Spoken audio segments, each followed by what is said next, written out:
पूर्ण जय भीम, जय भीम, जय भीम.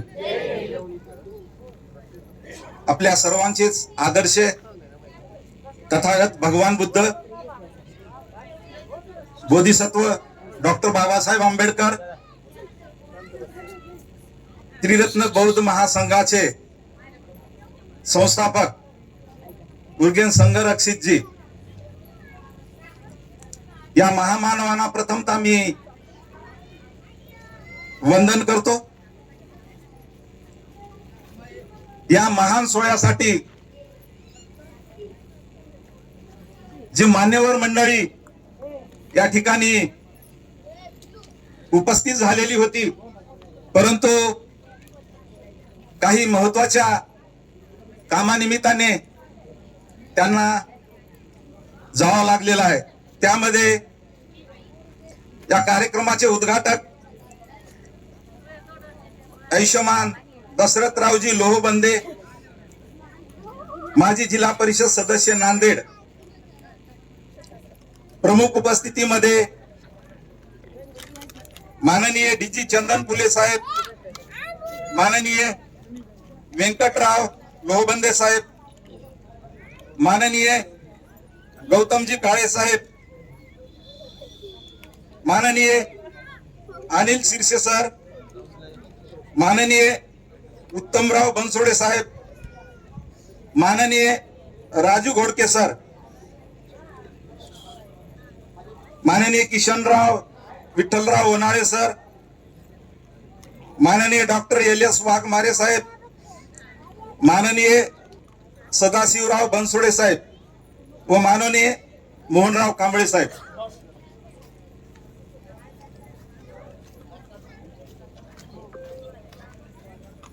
या कार्यक्रमाचे सुंदर असं संचालन करणारे माझे मित्र, स्नेही, गुरुबंधू, आदरणीय धम्मचारी चंद्रगर्भजी,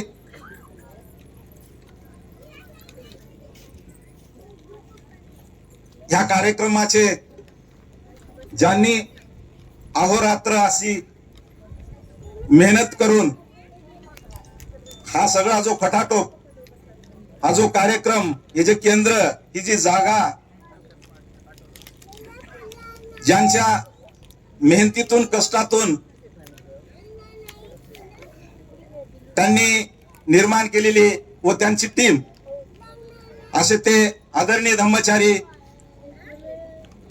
आनंद गर्भजी व त्यांची टीम, त्यामध्ये धम्मचारी पुण्यसेनजी, धम्मचारी अचल रत्नजी, धम्मचारी चंद्रगर्भजी, धम्मचारी प्रबोधरत्न प्रबोधचंद्र, धम्मचारी अभय सेन, धम्मचारी पुण्यादित्य, धम्मचारिणी आर्यदीपा, धम्मचारिणी निर्मल वजरी व धम्ममित्र मधुकररावजी वाघमारे व मिलिंद गायकवाड सर व या टीम मधले आमचे दिवंगत धम्मचारी पद्ममित्र, त्यांना खूप आजचा हा सोहळा पाहून खूप आनंद झाला असता, परंतु ते आपल्यामध्ये आज नाहीत. तर प्रथमतः मी या सर्व टीमचं नांदेड केंद्राच्या वतीनं मी यांचं खूप खूप खूप खूप पुण्यानुमोदन करतो. तर या केंद्रासाठी नांदेड केंद्रातील आमचे सर्वच धम्मचारी, धम्ममित्र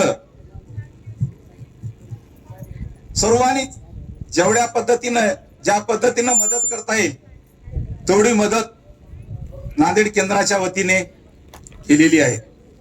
आणि आज त्रिरत्न बौद्ध महासंघ जो भारतामध्ये जो संघ आहे, त्या केंद्राचं ज्यास मी आणि आनंद गर्भ आम्ही चेअरमन मीटिंग मध्ये आम्ही होतो, आणि ज्यास आमच्या सर्वच केंद्रातील चेअरमनना हा वृत्तांत समजला, तर सर्वांनीच आनंद गर्भ यांचं खूप खूप कौतुक केलं, पुण्यानुमोदन केलं.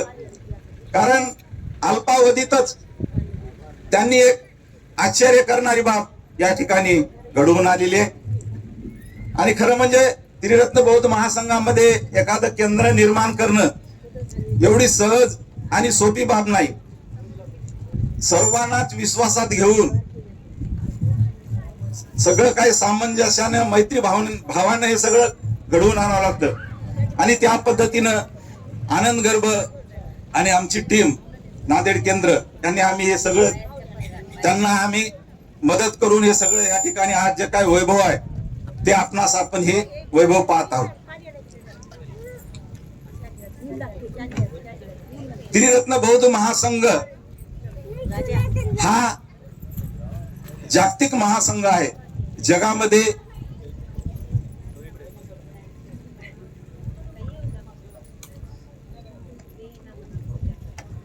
पन्नास ते 55 देशामध्ये हा संघ अव्याहतपणे काम करीत आहे. आणि त्यानुसारच भारतामध्ये सुद्धा 16 ते 17 राज्यामध्ये त्रिरत्न बौद्ध महासंघ काम करीत आहे. आणि जवळपास 50च्या पुढे भारतामध्ये त्रिरत्न बौद्ध महासंघाचे केंद्र आहेत. आणि त्याच पद्धतीनं आज या ठिकाणी आनंद गर्भ आणि त्यांच्या टीमनं या ठिकाणी हे केंद्र उभारलेलं आहे.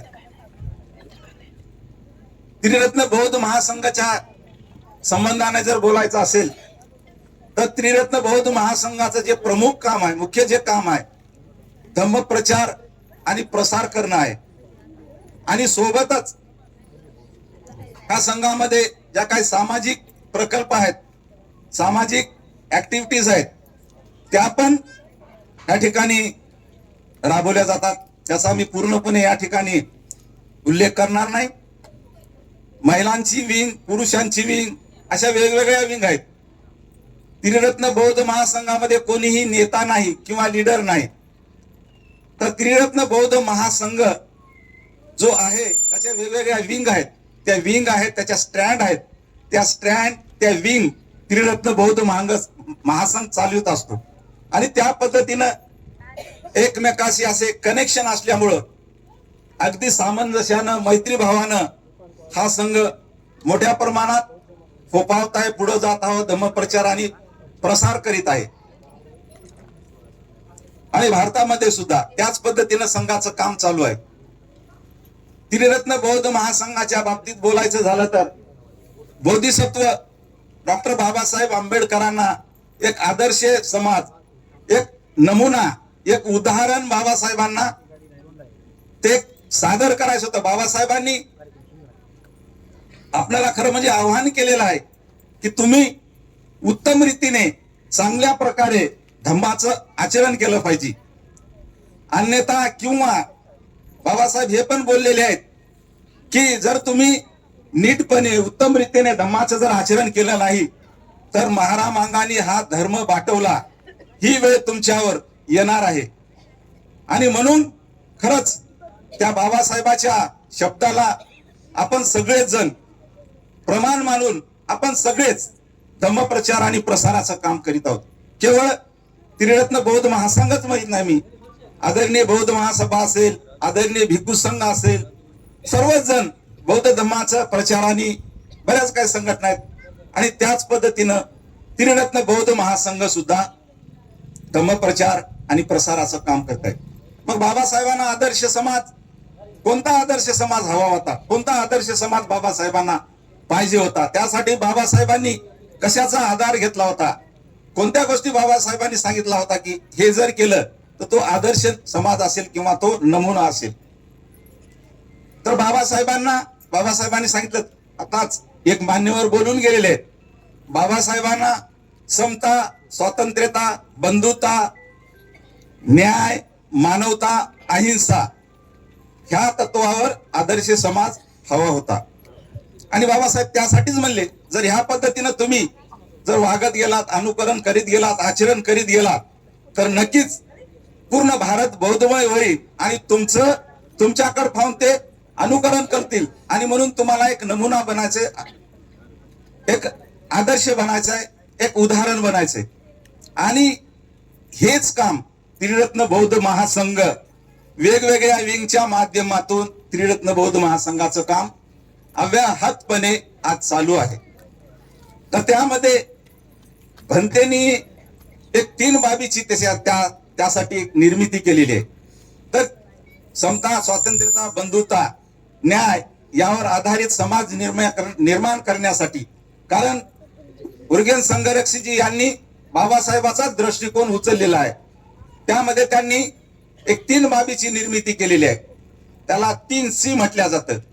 एक C आहे, C म्हणजे सेंटर, दुसरी C आहे, C म्हणजे कम्युनिटी किंवा कुल, सेंटर म्हणजे केंद्र, आणि तिसरी C आहे कोऑपरेटिव्ह म्हणजे सम्यक आजीविका. तर ह्या तिन्हीच्या माध्यमातून त्रिरत्न बौद्ध महासंघाचं काम समता, स्वातंत्र्यता, बंधुता, न्याय ह्या तत्वावर संघाचं काम चालू आहे. सेंटर, केंद्र म्हणजे पूर्ण भारतामध्ये जे केंद्र आहेत त्या केंद्रामध्ये विविध शिबिरे घेतली जातात. त्यामध्ये जाहीर शिबिरे असतील, धम्मक्रांती शिबिरे असतील, धम्मप्रचार असेल, प्रसार असेल, धम्मपरिचय वर्ग असतील, अशा विविध माध्यमातून या केंद्राच्या माध्यमातून धम्माचा प्रचार आणि प्रसार केला जातो. कम्युनिटी मधून आम्ही सगळे लोक एकत्र येतो, एकत्रित बसतो, एकमेकाच्या विचाराची देवाणघेवाण करतो, एकमेकांना पाहतो, ध्यान करतो, एकांतवास करतो. हे कम्युनिटी मधून केलं जातं. आणि सम्यक आजीविकेमधून एकत्रित येऊन एखादा व्यवसाय केला जातो आणि त्या प्रॉफिट मधून केंद्रासाठी मदत केली जाते. आता ही जे कोऑपरेटिव्ह ज्या बाबी आहेत त्या जास्त विदेशात आहेत. भारतामध्ये आपण हे सगळं दानामधून उभा करतो. जसं की आज आनंद गर्भ यांनी दानामधून हे सगळं उभं केलेलं आहे.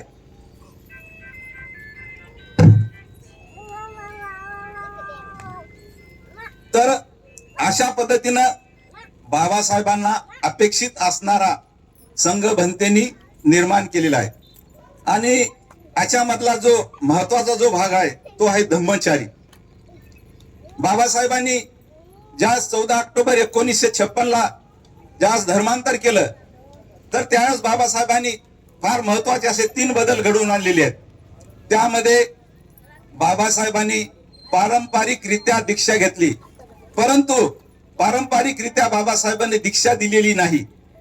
तर बाबासाहेबांनी स्वतः सुटाबुटातला बोधिसत्व म्हणतो त्या बोधिसत्वानी 5 लाख आपल्या अनुयायांना दीक्षा दिलेली आहे. हा एक सर्वात मोठा बदल आहे. दुसरा जो बदल आहे, बाबासाहेबांनी एक धम्माचा सार म्हणून 22 प्रतिज्ञा दिलेल्या आहेत. हा एक बदल आहे. आणि तिसरा जो बदल आहे तो फारच महत्वाचा असा बदल आहे, तो म्हणजे दर एकाला दीक्षा देणे. आणि हेच काम भंतेनी हेरलं, हाच दृष्टिकोन भंतेनी हेरला. आणि त्या आधारावर, त्या दृष्टिकोनाच्या आधारावर आज भंतेनी हा जो त्रिरत्न बौद्ध महासंघ निर्माण केलेला आहे, त्यामध्ये जो धम्मचारी आहे, तो धम्मचारी त्यामधला एक महत्वाचा एक घटक आहे. आणि धम्मचारी जो आहे, जो माझ्या या गळ्यामध्ये हा जो केसा दिसत आहे, तो धम्मचारी म्हणजे हा भिक्षू नाही किंवा हा सर्वसामान्य उपासक सुद्धा नाही. याच्या मधला हा दुवा आहे. कारण बाबाला गृहस्थी उपासक हवा होता. याचं कारण असं आहे, याच्या अगोदर या देशातून बौद्ध धर्म लुप्त झालेला होता, बौद्ध धर्माचा ऱ्हास झालेला होता. आणि म्हणून यापुढं बौद्ध धर्माचा ऱ्हास होऊ नये म्हणून बाबासाहेबांनी उपासकाला दीक्षा दिलेली आहे. आणि त्याच पद्धतीनं आज हा संघ जगभर काम करीत आहे, धम्मचारी. आणि यासोबतच धम्ममित्र सुद्धा आहेत. पुढे ह्या प्रक्रियेतून ते धम्मचारी होतात, धम्ममित्र. तर या ठिकाणी मी एक थोडासा बाबासाहेबांनी सांगितलेला जो काही संघाच्या संबंधाने मी थोडीशी पार्श्वभूमी सांगितलेली आहे. तर दुसरी जे बाब आहे, जो बाबासाहेबांनीच भगवान बुद्ध आणि त्यांच्या धम्मग्रंथामध्ये जो ग्रहत्याग आहे बुद्धांचा, हा थोडक्यात मी आपल्या समोर व्यक्त होणार आहे. भगवान बुद्धांनी, आपल्या सर्वांनाच माहित आहे, भगवान बुद्ध होण्याच्या अगोदर सिद्धार्थ होते. आणि सिद्धार्थ हे कोण होते? राजपुत्र होते. आणि आपल्या सर्वांना माहित आहे, राजपुत्र म्हटल्याच्या नंतर सर्व वैभव आलं. नौकर, चाकर, संपत्ती, महाल सगळंच होतं त्यांच्याकडे. 3 ऋतूमधील 3 महाल होते त्यांच्याकडे. परंतु एवढं असतानाही सिद्धार्थांचं त्या महालामध्ये, त्या वैभवामध्ये त्यांचं मन रमत नव्हतं. आणि एके दिवशी त्यांनी काय केलं, ग्रहत्याग केला. ग्रहत्याग त्यांनी विनाकारण केलेला नाही, त्याला कारण होतं. आणि बौद्ध धर्मामध्ये कारणाला किंवा कार्यकारण भावाला अतिशय असं महत्व आहे. तो भगवान बुद्धाचा मूळ सिद्धांत आहे. ज्यावेळेस त्यांना ज्ञान प्राप्त झालेलं होतं त्यामधील कार्यकारण भाव हा एक सिद्धांत महत्वाचा आहे. आणि म्हणून भगवान बुद्ध स्वतः म्हणतात कुठल्याही गोष्टीवर कार्यकारण भाव जो त्याला प्रत्यय समुत्पाद सुद्धा म्हटल्या जातं. आणि कार्यकारण भाव आपणाला अंधश्रद्धेतून बाहेर काढतो, अज्ञानातून बाहेर काढतो, दैववादातून बाहेर काढतो, नशीबवादातून बाहेर काढतो, ईश्वरवादातून बाहेर काढतो. आणि काय करतो, तो आपणास प्रयत्नवादी बनवतो. आपणा स्वयंप्रकाशित बनवण्यासाठी कार्यकारण भाव मदत करतो. आणि म्हणून कुठलीही गोष्ट विनाकारण घडत नाही. आता हे केंद्र जे निर्माण झाले हे पण विनाकारण निर्माण झालेलं आहे, याला पण कारण आहे. बाबासाहेबांनी महारचा सत्याग्रह केला, त्याला पण कारण आहे. बाबासाहेबांनी काळाराम मंदिराचा सत्याग्रह, त्याला पण कारण आहे. आणि प्रत्येक माणूस कारणाचा शोध घेत असतो. पहा तुम्ही, एखादा ऍक्सिडेंट झाला, एखाद्या मुलीच्या बापाचा अचानक लग्न मोडलं, काय झालं, तिथं माणूस म्हणत नाही दैववाद नशीबवाद, तिथं उत्सुक असतो हे कारण कशामुळे घडलं. ऍक्सिडेंट झाला, तिथं मदत करण्याच्या अगोदर ऍक्सिडेंट कसा झाला त्याच्या कारणासाठी लोक तिथं जात असतात. आणि त्याच पद्धतीनं भगवान बुद्धाच्या ग्रह त्यागाला सुद्धा कारण आहे. ते कोणतं कारण आहे, शाक्य आणि शाक्य आणि कोलिये याच्यामधील जे काही युद्ध आहे ते युद्ध, त्याच्यासाठी जी रोहिणी नदी होती त्या रोहिणी नदीच्या पाण्यावरून त्या ठिकाणी युद्धाचा प्रस्ताव पारित झालेला होता. आणि त्या युद्धाला भगवान बुद्धांनी विरोध केलेला होता. आणि म्हणून त्यांनी ग्रहत्याग केलेला होता. परंतु ग्रहत्याग केल्याच्या नंतर पुढे एक अतिशय महत्वाची अशी घटना घडलेली आहे. ज्यावेळेस भगवान बुद्ध ग्रहत्याग करून बाहेर पडले आणि काही दिवसानंतर त्यांच्यासोबत जे 5 परिव्राजक होते त्यांनी भगवान बुद्धाला असं बोलले की सिद्धार्थ, तुम्ही ज्या कारणासाठी ग्रहत्याग केलेला आहे ते युद्ध आता थांबलेलं आहे, मग तुम्ही स्वगृही जायला काही हरकत नाही. परंतु तिथं एक महत्वाची बाब भगवान बुद्ध तिथं सांगतात आणि ते आपल्या सर्वांसाठी फार महत्वाची, आपल्या सर्वांच्या जीवनासाठी, समाजासाठी, सगळ्यासाठीच ती अतिशय अतिशय महत्वाची अशी ती बाब आपल्यासाठी लागू होते. आणि ती बाब कोणती आहे, भगवान बुद्ध म्हणतात शाक्य आणि कोलिये यांच्यातलं जे युद्ध होतं ते सीमेवरील युद्ध होतं. सीमेवरील युद्ध केव्हा तरी प्रसंगावरून होत असतं. परंतु दुसरं जे युद्ध आहे त्याला त्यांनी काय म्हटलेलं आहे, वर्ग कलह आणि सामाजिक कलह. तर हे जे आहे ही महत्वाची, खूप महत्वाची अशी बाब आहे. आणि त्यासाठीच मला या कलहासाठी मला शोध घ्यायचा आहे. मग तो कोणता कलह आहे, तो भावाभावातील कलह, पती पत्नीतील कलह, सासा सुनातील कलह, पिता पुत्रातील कलह, शेजारा शेजारातील कलह, जाती जातीतील कलह, धर्मा धर्मातील कलह, संघटनेतील कलह.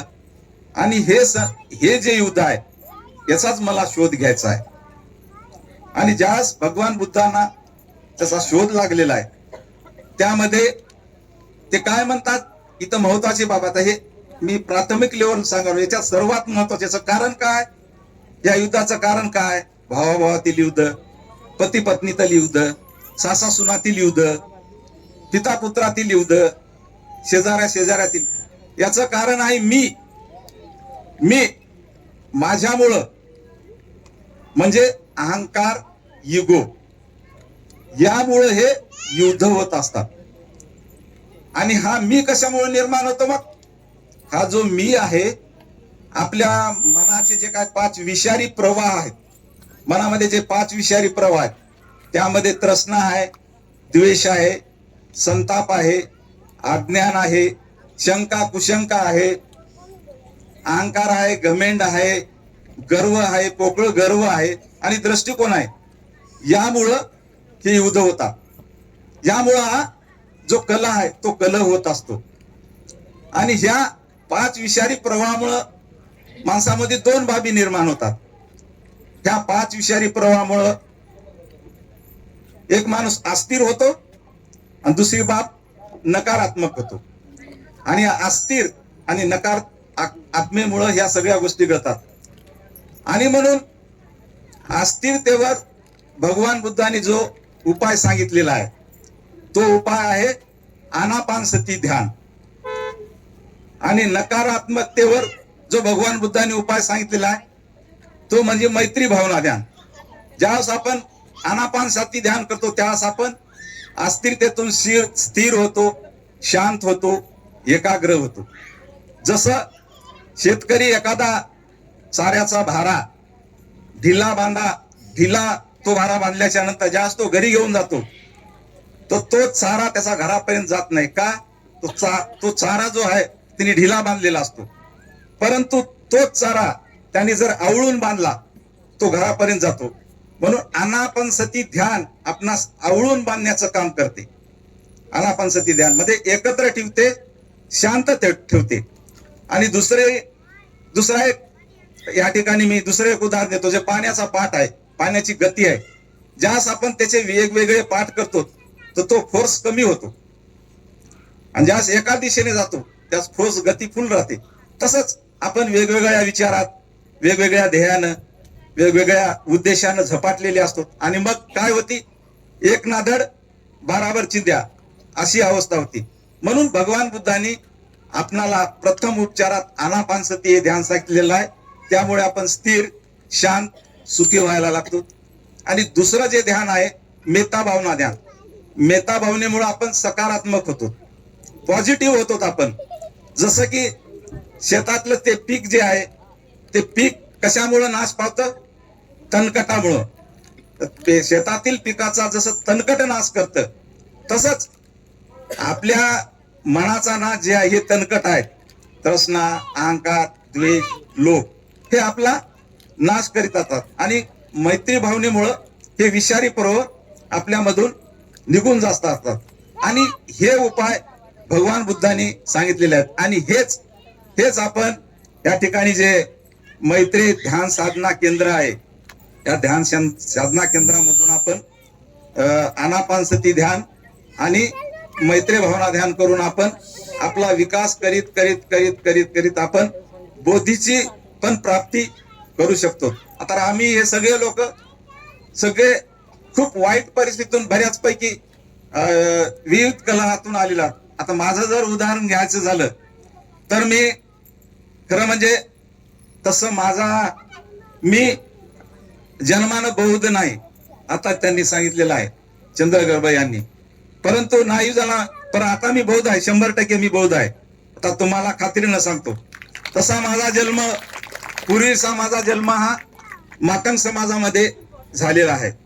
आणि इथं येण्याचं सुद्धा माझं एक कारण आहे. तर ते कारण मी तुम्हाला सांगतो. थोडक्यात सांगतो. मी एका प्रॉपर्टीच्या व्यवहारामध्ये मी पूर्णपणे फसल्या गेलो होतो. एका जवळच्या नातेवाईकीनंच मला फसवलेलं होतं. आताच मी सांगितलं ना, भावाभावातील, सासू आपलं पिता पुत्रातील, सासा सुनातील जे काय असेल ते. असंच माझं पण झालेलं होतं. माझ्या जवळच्या नातेवाईकासोबत व्यवहार झाला आणि त्या प्रॉपर्टीत ऍक्च्युली मला फसवलं. आणि मग फसवलं असताना माझ्यावर वेगवेगळे आरोप केले. माझ्या पत्नीवर आरोप करून तिला पण 2 दिवस, ती इथं आहे माझी बायको, ती 2 दिवस ती पोलीस स्टेशन मध्ये होते भाग्यनगरच्या. कारण हे सगळं जे केलं ना, सगळं म्हणजे हे सगळं तयार करून हे षडयंत्र तयार केलेलं होतं. आणि खूप आम्ही संपलेलो होतो, पूर्णतः नष्ट झालेलो होतो आम्ही. आणि मी आत्महत्या करण्यापर्यंत मी आलेलो होतो. परंतु काय झालं, एके दिवशी अचानक एका मित्राने मला भगवान बुद्ध आणि त्यांचा धम्मग्रंथ, हा धम्मग्रंथ मला दिला वाचायला. मला कधी मी वाचत नव्हतो, पेपर वाचत नव्हतो, वाचनाचा छंद नव्हता, वाचनाचा माझा काही संबंध नव्हता. परंतु ते ग्रंथ चला म्हणलं काय पाहू तर या ग्रंथामध्ये. आणि त्या ग्रंथामध्ये काय झालं, उघड्या एक फारच महत्वाचं सदर माझ्या हातात आलं. तर त्याच्यात काय लिहिले होतं, बाबासाहेबांनी लिहिलेलं आहे ते, बुद्धं शरणं गच्छामि, धम्मं शरणं गच्छामि, संघं शरणं गच्छामि, हा शुभ संदेश ग्रहण करा.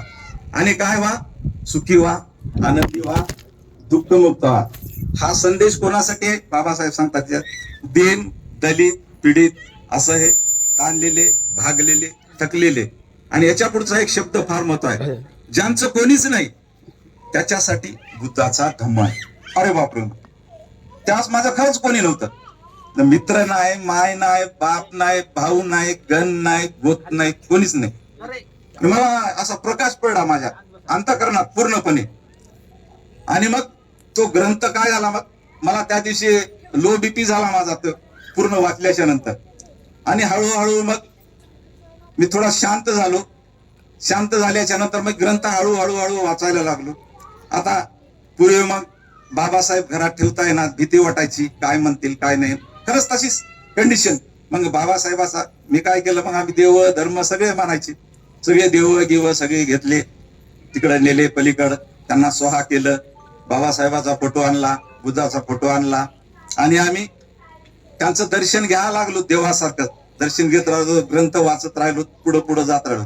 आणि मग हळू पण माझ्या बायकोला थोडं आश्चर्य वाटायला लागला, हा माणूस कसा काय असा खुश दिसायलाय, आनंद दिसायलाय. आमची पहिली जयंती 2007ची. मी म्हणलं ह्या लोकांसोबत राहिलं पाहिजे, धरकाळा पडणारे लोक आहेत. आणि त्या जयंतीमध्ये, पहिल्या जयंतीमध्ये 2006च्या आम्ही सगळ्यांनीच नवीन कपडे घेतले आणि जयंतीत गेलो होतो. आम्ही जयंती साजरी केली आम्ही.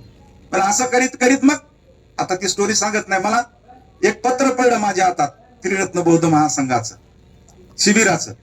आणि ते आनंद गर्वसाहेब त्या शिबिराचे तिथले काय म्हणतात ते नियोजन वगैरे करणारे, बरवळी तांडा. त्या ठिकाणी मग काय झालं, आम्ही शिबिरात गेलो सगळेच कुटुंब आम्ही.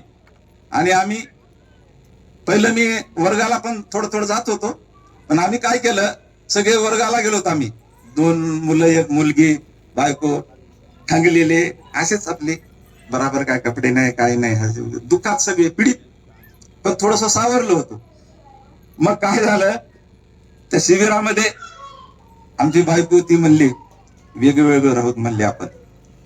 आता आपली जात जर कळाली या लोकांना तर हे आपल्याला शिबिरात थांबू द्यायचे नाहीत. कारण आम्हाला वाटलं बुद्धाचं शिबिर असेल, पण सांगूच नाही. आम्ही ठरवलं सांगायचं नाही. म्हणलं उगाच एवढं चांगलं सगळं आहे, हाकलून दिलं तर एवढं चांगलं सोन्यासारखं त्या रत्नवित्न सगळे जातील. आम्ही चूप बसलोत. मग आम्हाला हे सगळे MT सर, आबाईशेन, विद्याघोष हे सगळे होते त्या. हे म्हणायचे लोक कसे आहेत म्हणले, वेगवेगळे राहिले. मग तुम्ही महिला वेगळे आणि पुरुष वेगळे. मग आम्ही राहणार बाबा, आमचं आम्ही वेगळं राहायचं असलं तर राहू द्या, नंतर जातो. खरंच आम्ही निघालो होतो. नाही राहू द्या म्हणजे, राहा तुमचं तुम्ही राहा. कोणी विचारायचं कुठले आहेत काय, सोयरे आहेत कुठले आहेत, सुरोदे आडनाव अर्धापूरचे आहेत काय, इकडचे आहेत काय, तिकडचे आहेत काय. मग ते चलो बुद्ध किंवा शिबिर होतं ते. त्या शिबिराचा इतका प्रभाव पडला, त्याचे लीडर होते सुरंगम. आणि मग अरे बापरे म्हणला, मग तिथंच निर्णय घेतला. मग आणि मी हळूहळू सगळ्याला सांगितलं, मग आम्हाला बुद्धाकडे यायचं, कसं करा, जमतंय काय. अरे म्हणले असं का करायला, सगळ्यानंच आमच्यावर फुलायचा वर्षा. आणि सगळ्यांना आमचं स्वागत केलं, आम्ही भारावून गेलो. आणि मग बुद्ध महोत्सव आल्याच्या नंतर मग आम्ही बौद्ध धर्माची आम्ही दीक्षा घेतली. तर या ठिकाणी बाबासाहेबांचं परत एक कोटेशन सांगतो आणि मी या ठिकाणी थांबतो. बाबासाहेब काय म्हणतात, संसार सुखी करायचा असेल तर धर्मांतर करा. संसार सुखी झाला. मातीमोल जीवनाचं सोनं करायचं असेल धर्मांतर करा. मातीमोल जीवन होतं, धर्मांतर करा. कर्तबगार बनायचं असेल तर कर्तबगार, आता बोलायलो ना तुमच्या समोर, खरं काहीच बोलता येत नव्हतं, काही म्हणता येत नव्हतं, कर्तबगारच झालो. आणि विशेष म्हणजे पहा, त्रिरत्न बौद्ध महासंघामध्ये ऐतिहासिक बाब आहे. तर खरं म्हणजे काही लोक मला आमचे बाहेरचे सोयरेधारे म्हणतात, आणि नांदेड केंद्राचा चेअरमन आहे, विशेषच बाब आहे आणि ऐतिहासिक बाब आहे. तर ह्या लोकांनी मला, इथं सगळे विद्वान मोठे शिकलेले सगळे अधिकारी आहेत, पण ह्या लोकांनी मला नांदेड केंद्राचा चेअरमन केलेला आहे. खरंच माझ्यासाठी ही अभिमानाची बाब आहे. म्हणजे इथं समता आहे. बाबासाहेबांनी जे सांगितलेलं होतं ना, अगोदर त्यांना स्थान द्या तुम्ही. आणि त्रिरत्न बौद्ध महासंघानं तेच केलंय. प्रथम स्थान मला दिलंय, पुढं मला दिलंय. आणि मला प्रत्येक माझ्या सुख दुःखात अडचणीत सगळ्या ते धावून आलेले आहेत इथपर्यंत. आणि आज मी खूपच सुखी आहे, आनंदी आहे तुमच्यामध्ये. आणि जे काय मला लाभलेलं आहे, मला वाटतंय आपण सर्वांनीच या ठिकाणी मी जे काय सांगितलेलं आहे, आनापानसती ध्यान आणि मेता भावना ध्यान, या ध्यानाचा आपण जर लाभ घेतला तर नक्कीच आमचे कलह थांबलेले आहेत, म्हणून मी तुम्हाला सांगतो. आणि आपल्या सगळ्यांचेच ते कलह थांबतील आणि इथून तुमचं जे उत्तरोत्तर जे जीवन आहे ते खूप विकसित राहील. आणि परत एकदा मी या नांदेड केंद्रातील मैत्री ध्यान साधना केंद्रातील टीमचं खूप खूप पुण्यानुमोदन करतो. खरं म्हणजे खरंच मला पण आनंद गर्भ यांचा हेवा वाटतो, कारण त्यांनी खूप खूप प्रतिकूल परिस्थितीमध्ये आम्ही जास्त बोललो होतो, तर मी आनंद गर्भला म्हणलो तुम्ही अशा परिस्थितीतून कसं काय काम करताना. खरं म्हणजे 1-2 वर्षापूर्वी त्यांचा मुलगा गेलेला आहे. एखादा माणूस असता तर हे काम करू शकला नसता. तेवढ्या मोठ्या परिस्थितीवर मात करून ते हे काम करत आहेत. आणि ते काय म्हणतात, माझा मुलगा आहे, जिवंत आहे, तो नक्कीच तो येणार आहे. किती मोठा आशावाद आहे. तर ह्या टीमचं मी परत एकदा पुण्यानुमोदन करतो. पहा या टीम मधले या लोकांचं वीर्य पहा. अचलरत्न तर 79 वर्ष वय आहे. पहा हे लोक घरी बसत नाहीत. याने नांदेड केंद्र निर्माण केलंय आणि मुखेडली. आता हे दुसरं केंद्र आहे, आमचे फाउंडर मेंबर आहेत ते नांदेड केंद्राचे. पुल्ले सेन 65 वर्षाचे, चंद्रगर्भाजी हे 75 वर्षाचे. म्हणजे इथं जसं भूगोल म्हणत होते ना, माझा उत्साह तेवढाच आहे. माझं जरी शरीर थकलेलं असलं तरी मन माझ्या मनामध्ये तेवढाच उत्साह आहे. तर ह्या माणसामध्ये तो उत्साह आहे.